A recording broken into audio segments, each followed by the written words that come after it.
Hello! Again, coffee time with Brenda and Friends, and we just decided to jump into the next recording. Well, we had to because I think Brenda had a lot more to say about the higher self, and we really like to keep these short for you so that they make a little bit of sense. But we thought, you know what? I want to know more about the higher self.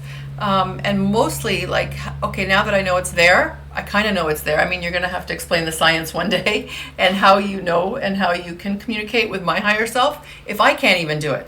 So I guess I want to know is how do I know I have a higher self and how can I communicate with it? Is that even too big of a question or that's okay? Well, we're going to bring that big question into a very small, simple example that anybody can do. Okay. First thing, your higher self is always communicating with you. Always. The question is, do you listen? Right. So I guess if you don't know that it's there, you wouldn't even know to listen for it. That's right, yeah. So we're going to attune you to, or kind of open your awareness to, hey, my higher self is talking to me. Let me listen. I'm going to bring you a very simple example that anyone can do.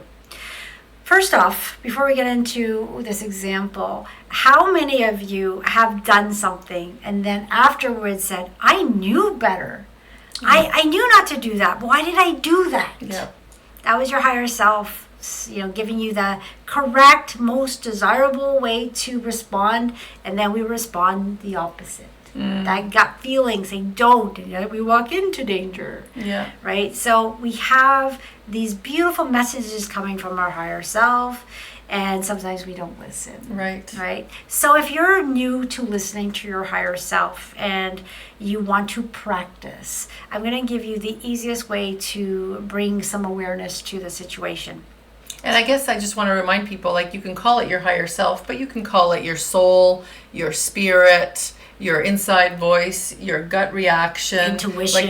Intuition's a great one. So it can be called a number of different things. So if you don't resonate with that whole higher self thing, which I think I have some issues with, but I can listen to my soul. I feel comfortable saying that. Your soul is your higher knowing that knows everything. That says, Mary, come this way. Let's go. And then we go the opposite way. But it's all the same thing as what you want to say, right? Yeah. Is that what you're saying? That's saying that. Yes, okay. That's it.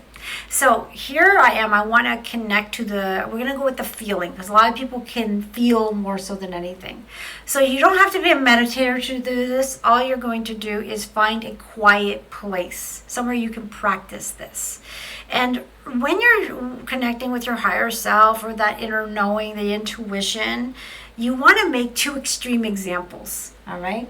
So what I would suggest the first time, and people have done this and they say, yeah, it really does. I can get it. So you're sitting quietly and I want you to think of one of your favorite experiences. It doesn't have to be a person. It just be something that happened to you that you just love. And if you sit quietly and you think of this, now some people say, I can't visualize. It doesn't matter. I don't want you to visualize.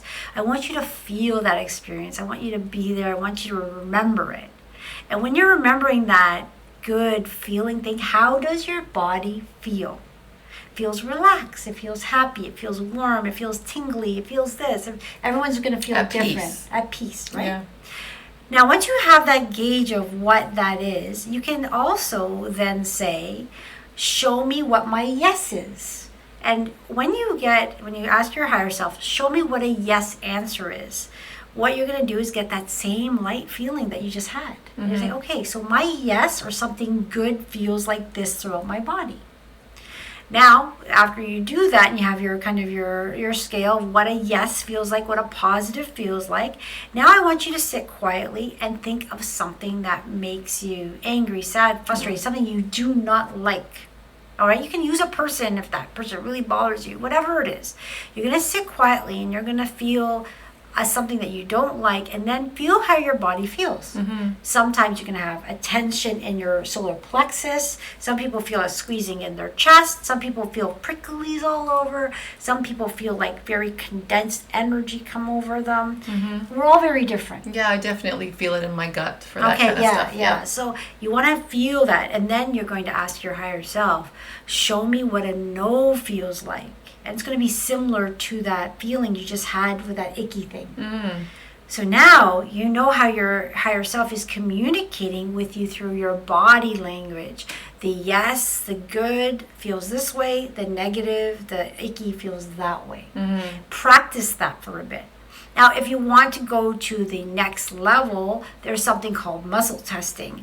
But when you're also working with your higher self or somebody else's higher self, you need to be in alignment. It is so important to be in alignment, because if you're not, a yes answer can be a no answer. So start with something for yourself that's not, you're not too attached. What feels good, what feels bad. Yeah. If you want to learn more, I can teach you more in a course, because it's not something I can do in a very short thing like this. Yeah, actually, that's a good thing. Let us know if you're watching this and you want to know how to get into alignment so that you can communicate with your higher self, your intuition, so that it can help guide you into a happier place in your life. Let us know if you want that course, because I think we could build something like that. Yeah, for sure. And the one thing, like, I've been doing this for a very long time, so I've always heard people's higher selves. That's just my gift. But also, I can talk to someone's higher self using muscle testing, which we can go through. There's many different ways to do muscle testing. I also communicate with a pendulum. Pendulums are really neat. Now, a lot of people say, oh, I picked up a pendulum and it's speaking to me. I would just be weary with that if you're just picking up a pendulum for the very first time, because there are lots of different energies out there, and you always want to tap into the divine connection. You don't want interference. So it's something that I love using my pendulum, but I know in the right circumstances, I always make sure I'm in alignment and I have permission to proceed. Yeah. But maybe in the next one, I will show you how I use a pendulum to incorporate in my healings. So that, you know what, there's a couple things from this session that we're going to do a course, and we're going to introduce you to a pendulum. But for today, I think that's all we got. Okay. Yes. Yeah, see, she always stops me. Why would I have get going? to. I'm talking to your higher self. All right, we're ending it. We're done. Yeah. All right. Thanks, everyone. See you soon. Bye.